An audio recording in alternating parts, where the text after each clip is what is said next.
Adam, the smiling assassin Cook, back in action on Friday night at Eternal 72. Mate, I know you were calling out for the title shot last time after your last win in July. That didn't come through, but you got a pretty interesting opponent in Tom Nolan, 3-0, bit of a rising star out of the Australian side of the Tasman. Just first of all, what do you make of this matchup, or what did you make of it when it came across the table? So this is an awesome matchup. Tom's like you said, a undefeated, young, hungry, like up and comer.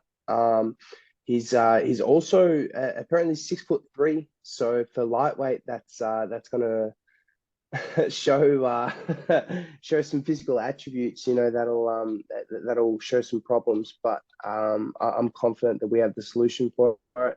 And working at a great place like City Kickboxing, there's no shortage of long guys to work with. So we're all good there. I know in that last fight you were hoping to get the stoppage. You did have some dominant moments in that one. And when you watch that fight back, what do you take away from that performance? So my last fight, I mean, there, there was definitely some issues there. I unfortunately tore my ACL and MCL early in the first round. It was 10 seconds in. It was the second kick I threw.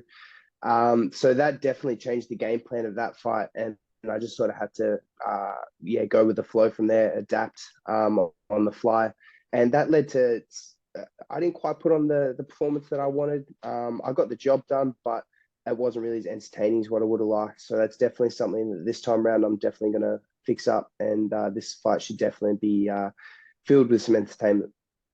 You say you tore those two ligaments in your knees. How are you fighting just a few months later?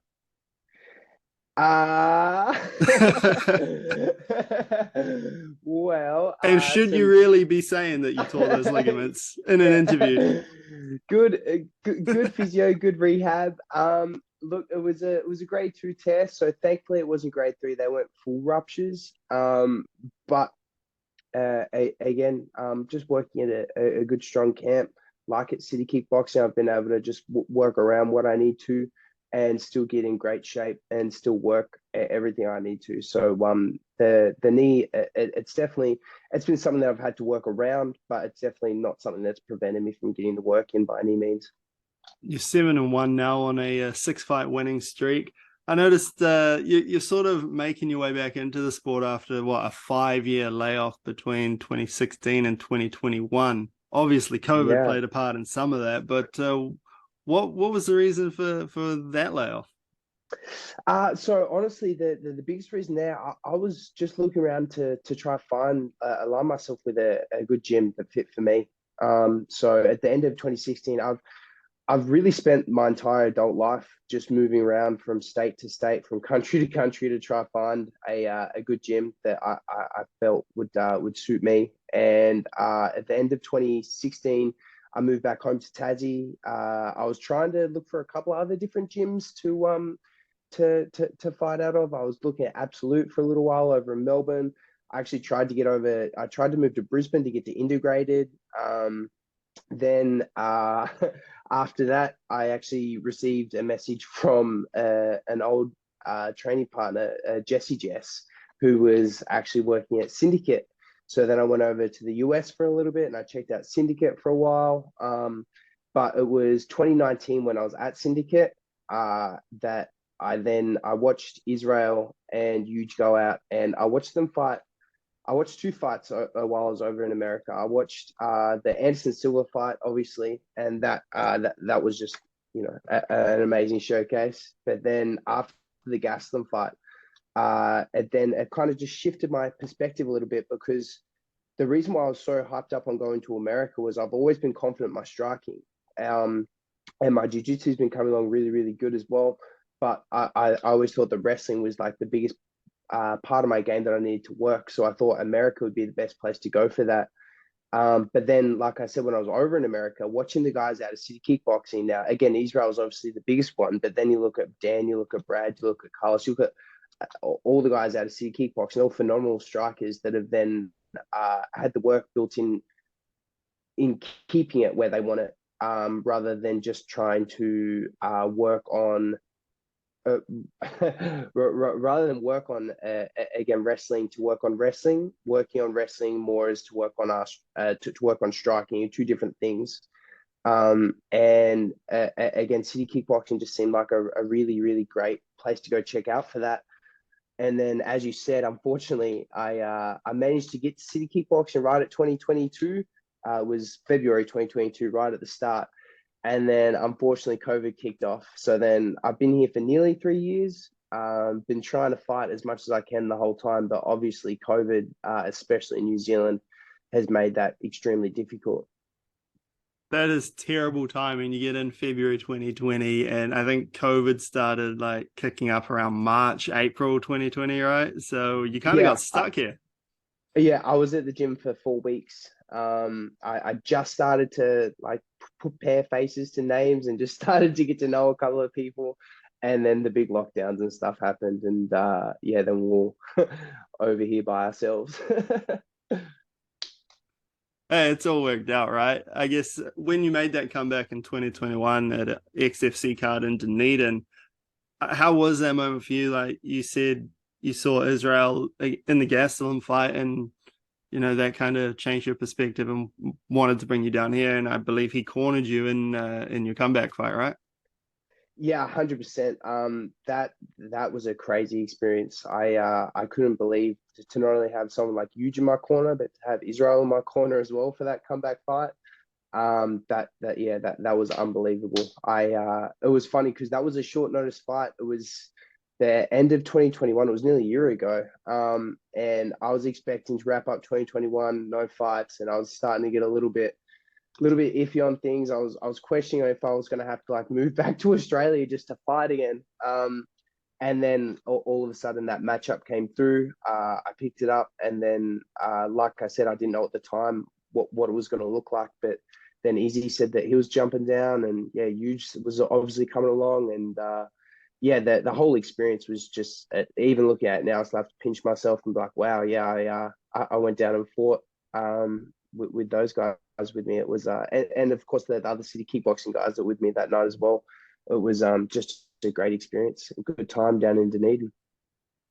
Like you said before, you're obviously not from here. You made your way up through Tassie over in the Tasman. How nice is it for you to Yep. be able to go back across the Tasman to fight?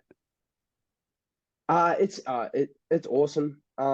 It's obviously not something that uh I was relying on. I was expecting it. Hopefully, I was actually pretty shocked at how much bigger the kickboxing scene is over here rather than the MMA scene. Um, but again, it's great to be able to fall back on and to be able to get some good fights over here. And I'm really, really thankful for Eternal to be able to match me up and give me some time back over in Australia and get to show my stuff. So that's awesome. And we mentioned your nickname, the Smiling Assassin, at the top of the interview. You're not the only guy in the Eternal Lightweight division with the nickname. The current champion, also the Smiling Assassin. Have you ever had a conversation with him about that, or like, why is it that this nickname is like? It's not a nickname that you hear that often, right? No, no, I honestly, yeah, because I've been hearing back and forth about the other smiling assassin in the lightweight division for a couple of years now. But I only had the pleasure of meeting David. Was after my last fight in July, and we didn't talk about the nickname, but we just had a good casual chat, and he seems like a great guy. Yeah, I guess it was just luck that's come up. But again, hopefully that's something that one day we'll sort out, and we'll see who the definitive smiling assassin is in the Eternal Lightweight division. That surely has to be a stipulation if you guys ever fight. Like, loser changes their nickname. I mean, I would be down. I threw that out there, but we'll we'll just have to wait and see where the cards fall, and just hope that everything works out there. My plan originally, obviously, was to try fight David this time round, and then when that fell through, I wanted to try fight David on the Perth card coming up, but unfortunately, he's just been injured, so it doesn't look like that fight is happening anytime soon. But again, we'll just have to wait and see what happens. I'm always down for it, but yeah, we'll just have to get him fit and healthy first. You mentioned the Perth card. That'll be the night before the UFC card, also in Perth. Are a lot of the boys in the gym quite excited about that? Because I know there are a lot of guys who do fight on Eternal quite regularly. Yeah, there are a lot of guys excited for that. I I couldn't even tell you the amount of names that I'm sure would be put forward for that card just out of our gym alone. Anyone that wants to fight will put their name up for that card, I'm sure. But yeah, there's a lot of excitement for obviously the Eternal card the fight before, but again, obviously for Alexander Volkanovski the next day, that's going to be such a damn good fight. How do you see that one going since you brought it up? Oh, Volk all the way. Volk all the way. It's I hopefully it's not a fast stoppage. You know, I'd love to see a crazy technical battle of like again the guys ranked number one pound for pound in the world just displaying his skill set. But yeah, I think Volk would take it to him, show some crazy dedication, some heart, and then let's go Volk TKO stoppage in round four. Sweet as, man. Well, I'll leave it at that. It seems like a good way to end things. Thank you very much for the time, Awesome. and hope travel goes well and everything goes to plan on Friday night. No, thank you very much. Thanks heaps for the interview and thanks heaps for your time as well, Chris. It's been great.